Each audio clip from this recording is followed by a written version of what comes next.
அனைவருக்கும் வணக்கம். என் பெயர் காவிமலா. நான் டாக்டர் எஸ் ராஜலட்சுமி கலை அறிவியல் கல்லூரி தன்னாட்சி தமிழ் துறையில் உதவி பேராசிரியராக பணியாற்றி வருகிறேன். முந்தைய 2 பதிவுகளில் விழா குறித்த செய்திகளில் எந்தெந்த நூல்களில் இடம்பெற்றுள்ளன என்பதை குறித்து விரிவாக கண்டோம். இன்றைய காணொளியில் அதன் தொடர்ச்சியாக இடம்பெற்றுள்ள செய்திகள் குறித்து காணலாம். முதலில் பதிற்றுப்பத்தில் விழா எவ்வாறு சிறப்புடன் கொண்டாடப்பட்டது என்பதனை குறித்து காணலாம். விழாக்கள் இல்லாத தமிழ் சமுதாயமே கிடையாது. நம் தமிழரின் பண்டைய விழாக்களில் கரும்பு, பூக்கள், பழங்கள் சிறப்பிடம் பெற்று இருந்தது என்பதனை பதிற்றுப்பத்து பாடல்கள் வழி அறிய முடிகிறது. சான்றாக பொங்கல் விழாவில் கரும்பு முதன்மை பொருளாக இருப்பதனை நாம் காணலாம். பதிற்றுப்பத்து குறிப்பிடும் பொருட்களாவன: காலம் அன்றியும் கரும்பு அறுத்து ஒளியாது அரிக்கால் அவித்து பல பூ விழவின் என்னும் வரிகள் வழி விழாவில் கரும்பானது இடம்பெற்றுள்ளதை நம்மால் காண முடிகிறது. அடுத்ததாக அகநானூற்றில் விழா எவ்வாறு சிறப்புடன் கொண்டாடப்பட்டது என்பதுடன் அதில் உள்ள பெண்டீர்கள் எத்தகைய மகிழ்ச்சியை வெளிப்படுத்தினர் என்பது குறித்து காணலாம். குறிஞ்சி நில முதுநில பெண்டீர் குரவை கூத்தாடி விழாவை கொண்டாடினர். முதுநில பெண்டீர் என குறிப்பிடும்போது வயதில் மூத்த பெண்களாக அறியப்படுகின்றனர்.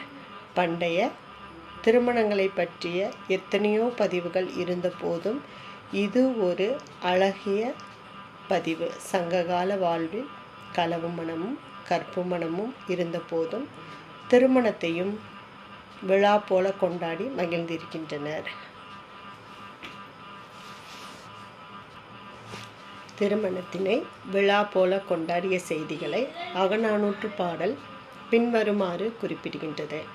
நல்மான் விழாவில் தகரம் மன்னி யாம்பல புணர்ப்ப சொல்லால் காம்பொடு என்னும் பாடல் வரிகள் இதனை உணர்த்துகின்றன.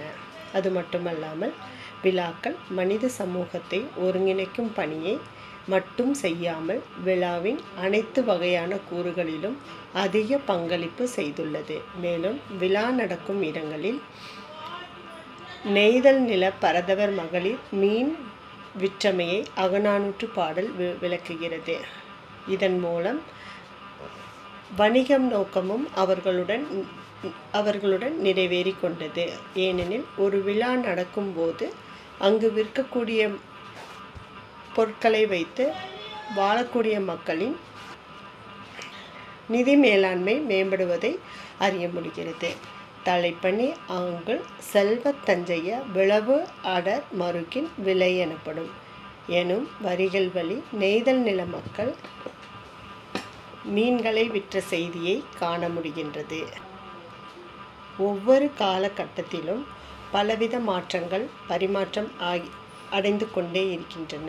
அவ்வகையில் அன்றைய காலத்தில் விழா நடக்கும்போது பறை கொட்டி விழா நடக்கக்கூடிய நிகழ்வினை குறித்த செய்திகளை ஊர் மக்களுக்கு தெரிவிப்பவர். விழா தொடக்கத்தினை பறை கொட்டி ஊரில் உள்ளவர்களுக்கு சொல்லும் நிகழ்வு வழக்கத்தில் உள்ளது. அதனை அக்காலத்தில் குயவர் இன மக்கள் மேற்கொண்டனர் என்பதனை நற்றிணை பாடல் எடுத்து எம்புகிறது.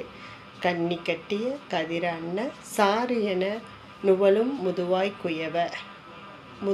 குயவ எனும் வரியில் அமைந்துள்ள இச்சொல்லின் மூலம் பறை எழுப்பி விழா நிகழ்வினை வெளிப்படுத்தினர் என்பதனை குறித்து அறிய முடிகிறது.